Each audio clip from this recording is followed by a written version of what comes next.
Welcome back, everyone. On this week's episode, we cover the Survival Guide Part 2. Hi, I'm Matt. Parenting is hard, but do you know what? I've got some questions. and I'm Dan. Maybe I've got the answers.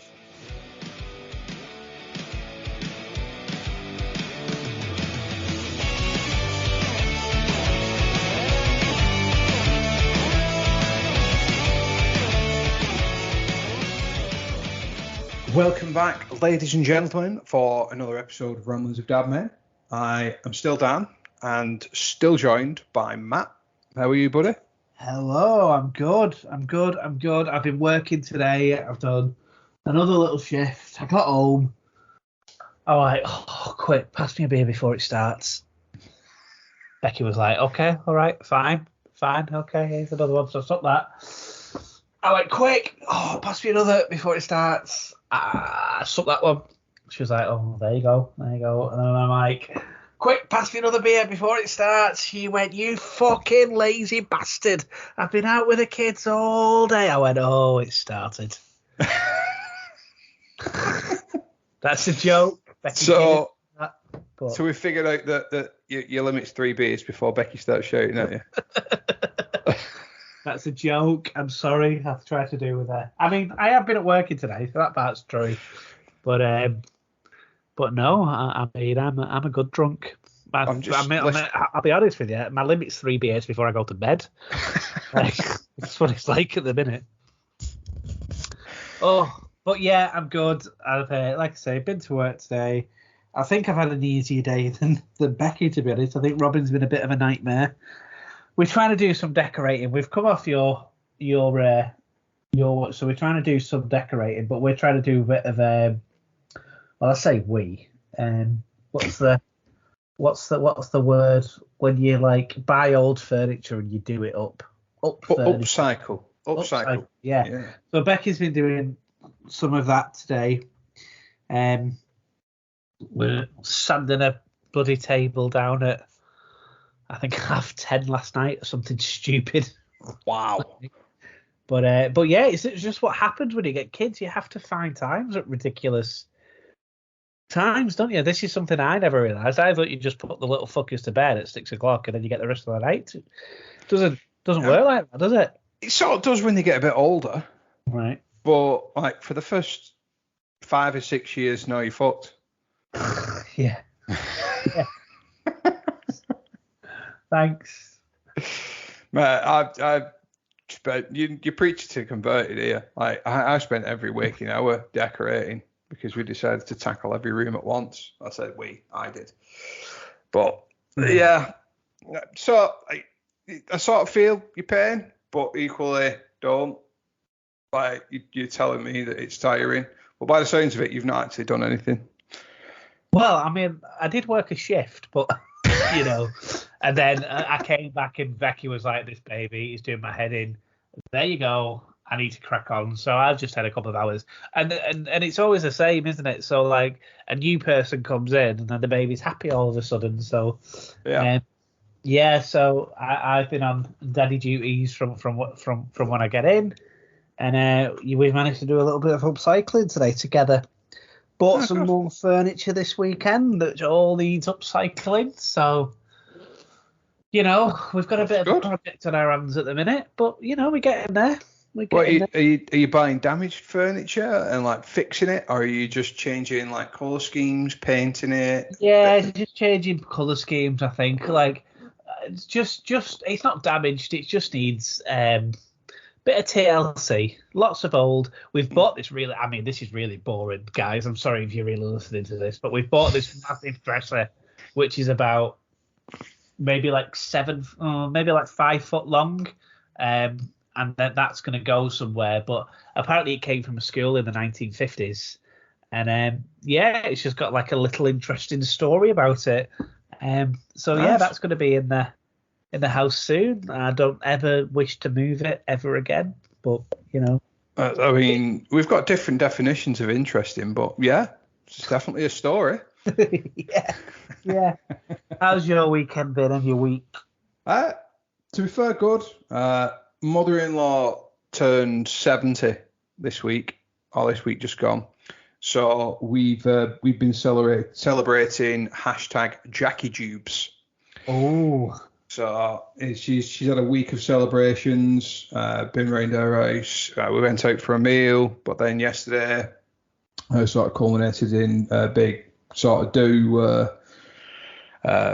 Cousins from different places of the country all came and descended into one house, and I think 2 years ago the rule of 6 would have definitely been out the window. I think there's about 25, 30 of us there.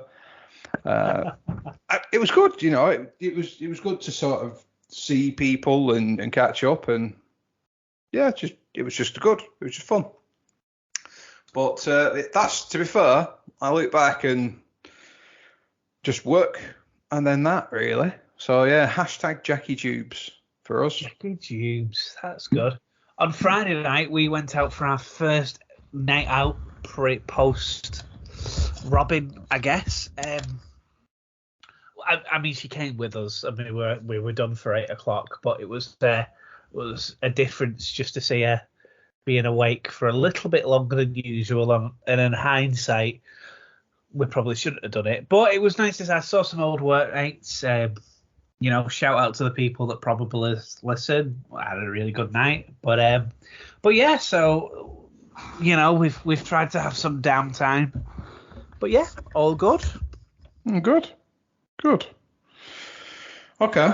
Well, this week, I think we actually need to live up to what we said we was going to do last week, and then we sort of just curveballed into an actual Father's Day special, which, to be fair, it's our podcast, we can do what the fuck we want. And 2, it was Father's Day, so it was probably warranted. But I did sort of look back through the rest of the points on that survival guide that you found. I think this week we'll probably focus a little bit more on that. But reading through some of the points, it actually did make me think of a couple of questions for you. So one of the points that it made was you become king of house chores, and you know, you basically start doing different jobs around the house. Have you actually, you know, since Robin's come along, found that you do more jobs, and are any specific jobs like household chores or anything like that? Yeah, well, I'll tell you something that this predates Robin, but certainly one of the jobs that I do within the house is that I do all the washing up.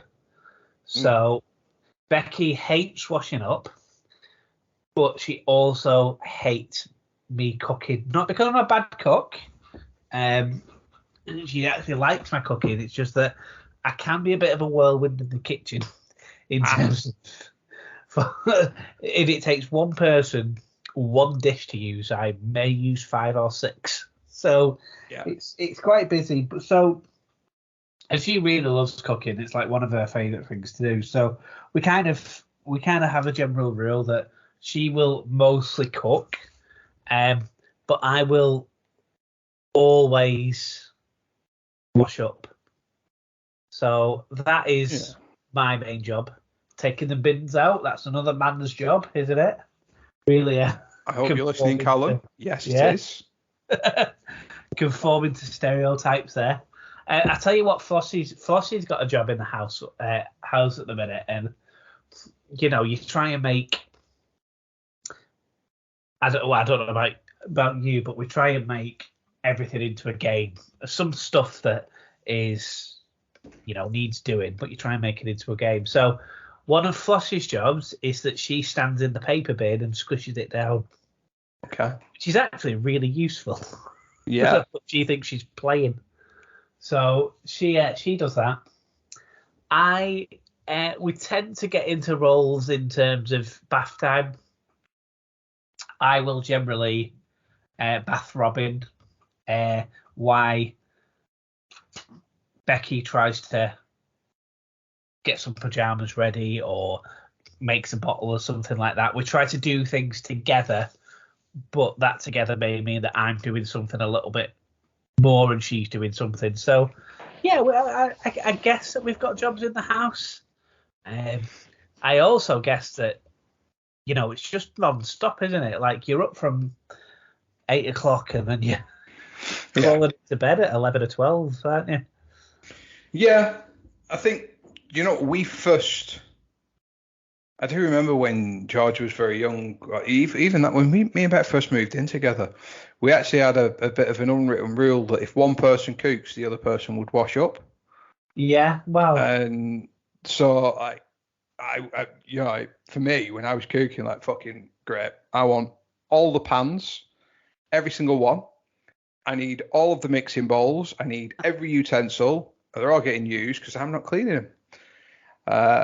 That rule sort of got out the window a little bit now, but I do a lot of washing up. I'm the only one who can stack the dishwasher efficiently. oh, Well, I said, okay, let me.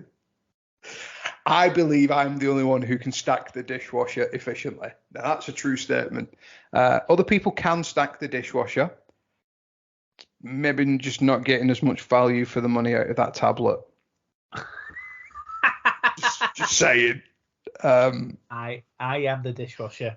Stacking me. So I always make Sunday breakfast. That's always something I always do. right.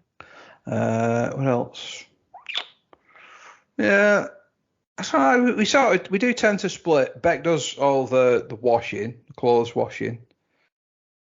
Just because, so like a long time ago, when we very first moved in, she didn't trust me to iron any of her clothes. Oh, wow, okay. And I don't think that was because I'd burnt anything. I don't remember doing. It may be. But she was very particular that only she would iron her clothes. And a lot of my clothes didn't really need ironing. But the bits that did went in the ironing pile, and I just sort of get to them. But then she just sort of started doing all of the ironing, and and she doesn't mind, and I absolutely love that she doesn't mind. See, I really like ironing. So Becky, that's another thing that Becky doesn't tend to do. She also buys clothes that doesn't need ironing, really. But yeah, I tend to do, I'd say 90% of the ironing. Okay. But having said that, that's usually 100% of my clothes. Is very rarely Becky does iron. Or if there's something that she needed to iron, she'd probably throw it over to me, and I'll say, "Oh, I'll give that a quick go." But that's very rare, to be honest with you. But I enjoy ironing. I find it quite therapeutic. I know, yes, how sad that is. You know what? I don't mind doing it sporadically. Like, I needed some shorts at the weekend, so I ironed them. If I had to consistently do it like every other day or like 3 times a week for like an hour, I would go fucking spur. No, it's not for me. It's not for me. Well, Can't what do I that. tend to do is I tend to do it once a day, but only for what I need. So it like cuts it down. Yeah, I So suppose it's in your yeah. routine. So Okay. but yeah. So we have got some jobs. I'm sure we will have more jobs coming up in the not too distant future. But yeah, I mean, I do the washing up. She does the painting at the minute with very Yeah. roles reversed. But Fair yeah. enough. Okay. Other things I picked up on was, and I actually like this one, was your Lego skills get reborn, was one of the comments that it made. But obviously, when you're a kid, obviously Robin may not be as efficient yet with Lego, and she may be on Duplo and stickle bricks. But when she gets to the Lego age where she's not going to swallow any pieces and she can actually build with Lego, like, you get to full on go creative. Don't know if Lego was ever a thing for you, whether you enjoyed that, but it's actually. I used to love Lego. I used to love Lego. I used to love Meccano, and I used to love stickle bricks. Stickle bricks were ace. They weren't they?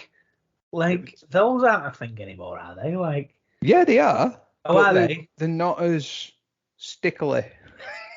Oh, really?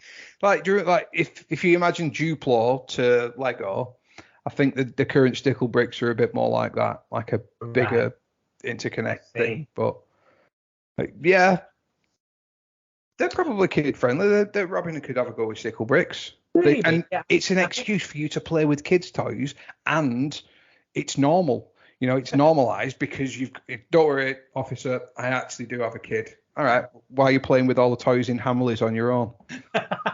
It's experimenting. So Flossie has a massive Lego set, and we do tend to play it. And I'm bad at it, if I'm being honest, because I will look at the instructions and I will spend 20, 30 minutes trying to get this right. I remember this one ice cream van that was bought for her. And after about 10 minutes, she got bored. But I was like, no, we're halfway done this now. We're going to get it done. And she just walked off and I finished it for her. So I am guilty of that. But I tell you what, she does have something that's very buildable that I actually quite enjoy doing as well. And we always try to make it as big and as complex as we can. And she's got a marble run. Oh, yeah. Oh, yeah. Well, we've had many an hour trying to get the biggest marble run as we can. But again, it's like, no, come on, we could do it this. And Fossie's at an age where she likes building things really big, but she's not quite understood the engineering side of it now. It's so got to connect and got to have a loop. Yeah. So or she'll put the marble down and it all just fall down into one bit. So we do. We try. So we have good little games, and then so yes, I do play with the toys. It is. Yeah. Like, at the minute, Georgie's not got any of that. When I was younger, I used to have things like scale electrics and stuff like that. But a lot of the games these days are digital, aren't they? Tablets, PlayStations, and whatnot. I used to like scale electrics, and I'm sure that's coming back at the minute or something, isn't it? Scale electrics. I've not seen it though, to be fair. I don't think it ever wasn't a thing. I think it's always been there, but just maybe not as popular. I always wanted a scale electrics that went upside down, but it never happened. And I always wanted a Subbuteo set, proper one, with the stadium on the sides and the goals and everything. And remember, Dad got me one, and I had no one for play with it. And I remember just building the stadium up, and then I just couldn't fucking score. You know, it was like half circles on the bottom, weren't they? And you just flick it at the ball. Yeah. And they're weeble wobble to stand back up. I had the same. I played Subbuteo on our dining room table for about 15 minutes, and I was like, "Is this it?" Yeah. I spent 4 days trying to paint the players and do all this and set this up, and I'm like, yeah, this is shit. Yeah. Next, can I have a Nintendo? It's funny you should mention though Lego. Flossie's actually been to Lego Lego World, or whichever it is, not the big one, but the one up in Manchester. Oh yeah. Not with me. She's been with her auntie. Absolutely loved it. Apparently got kicked out because she didn't want to leave. So they were in there for about 4 hours. So I think the Lego might be back on the cards now, to be honest with you. I used to love just building houses, just a square, and then get a pyramid on top. Take some make a door, a couple of windows. Anyway, okay, so that was one thing.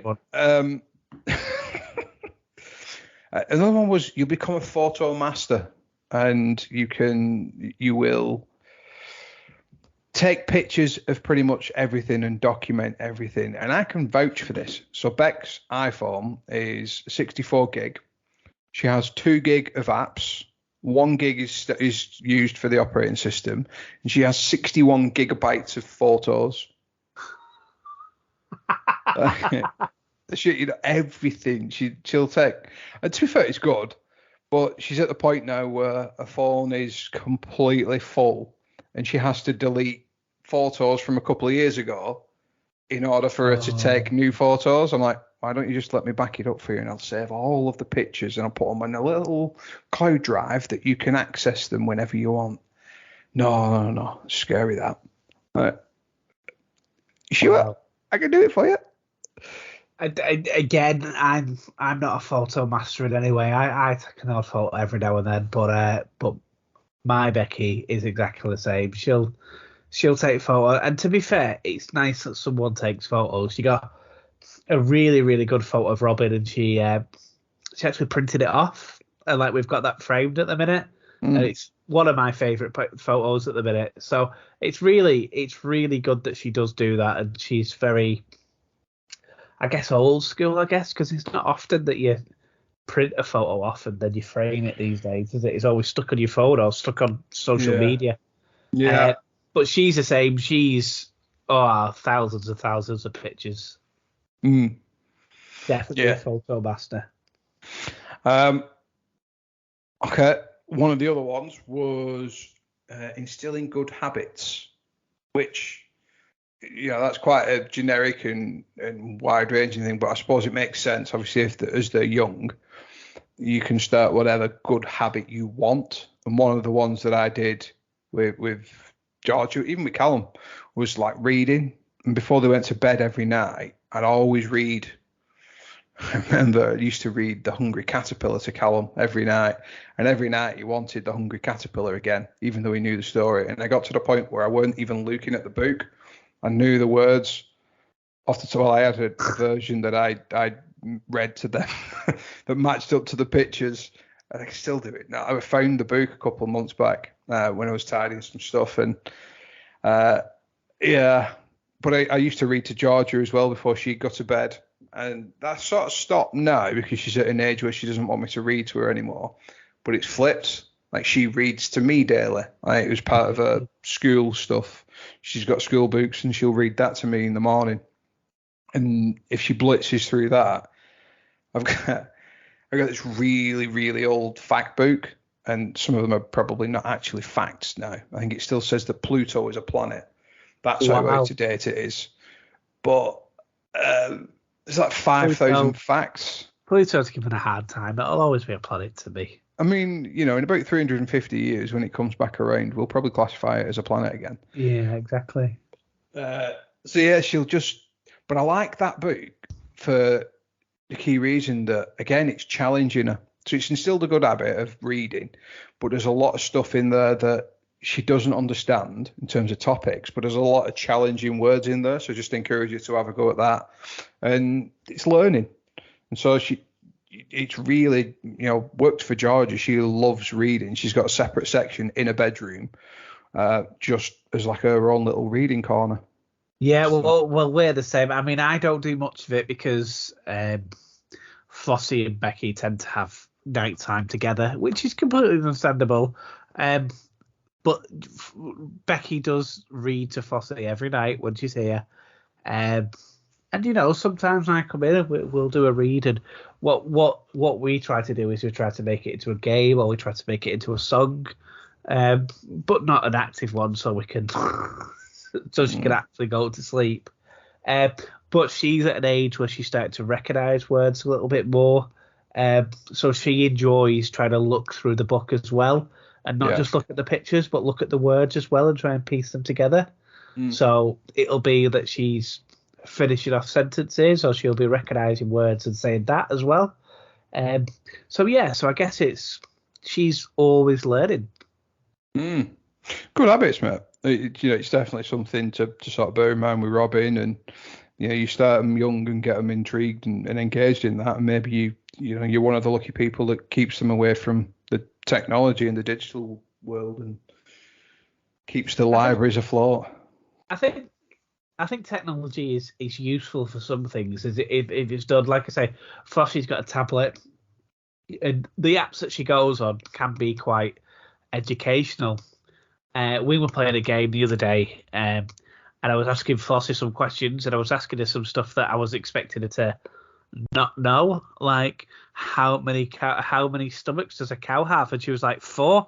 I'm like, where the fucking hell have you heard that from? Like, how do you know that? That was meant to be an interesting fact, and you just blow me out the water. She was like, yeah, my tablet told me. Like, fucking hell. I agree with you in part that a lot of the educational apps at that young age is very good, but for me, it's a gateway drug. Like, technology, it's they're used to, right, I want to go on my tablet to go and play these games. They're not great educational games, but a time will come that they don't want to play those educational games. They just want to go on the tablet to watch YouTube. And before you know it, it just sort of escalates into TikTok, Instagram, or whatever else, and Facebook and all that lot. And then you're on social media. So it for me, it's a good thing. I mean, I work in technology. Yeah, everyone has to embrace it because everything's moving in that direction. But I also think a lot of, and I do this with Georgia. Georgia has a lot of physical books, and Yeah. I think there's a lot of value in that because it's not something she can get distracted with, or she'll still retain that as a habit, hopefully. Yeah, I know what you mean. I guess we've always said that. Well, I've always said that we've always been the last of the generation that really learned in that way, didn't they? I mean, floppies. I'll come. You'll get my point in a minute.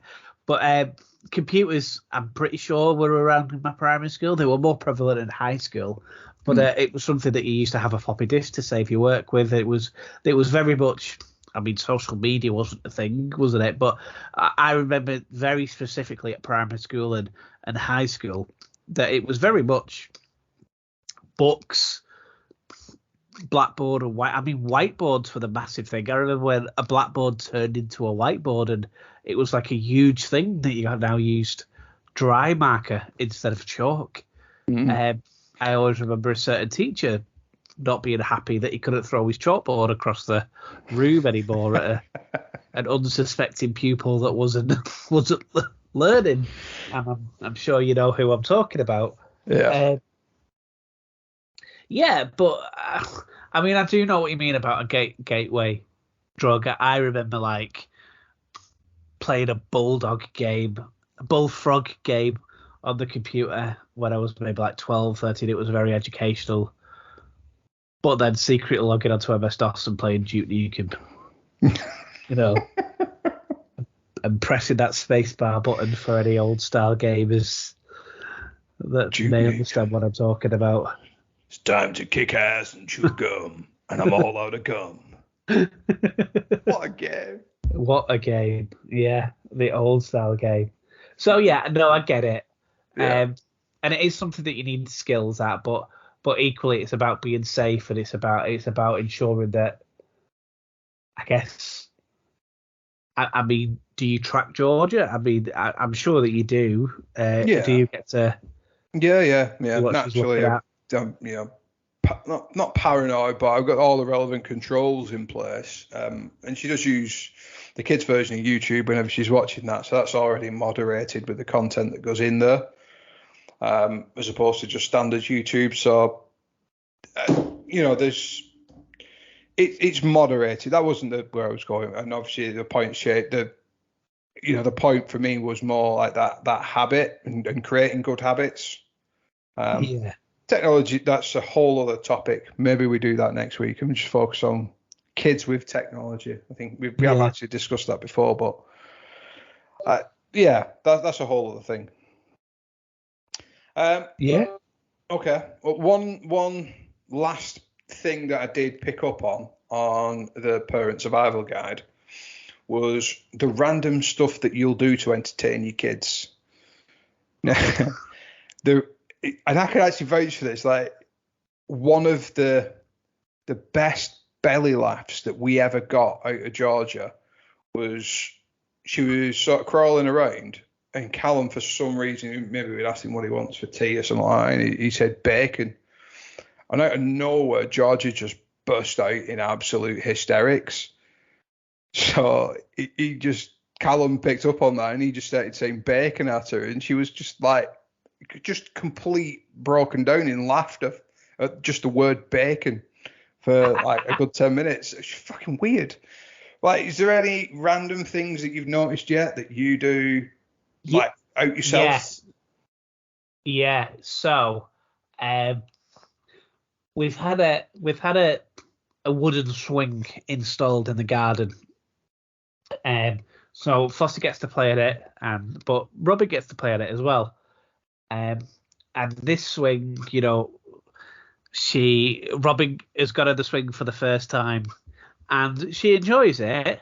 But I was kneeling sort of in front of her so she could see me, and I just started pushing the swing and going, push, and it was the funniest thing ever to her. So I must have said push about 300,000 times now. Like you must just like the sound. But the other thing is, she likes I mean, it's been really hot these past couple of days, so we've had a little laminate card and we've just fanned her down, and she's like shocked by it, but then like it's so funny, so she really likes that as well. Maybe the push thing is like a throwback thing in her head from 6 months ago, and it was the first thing she's heard.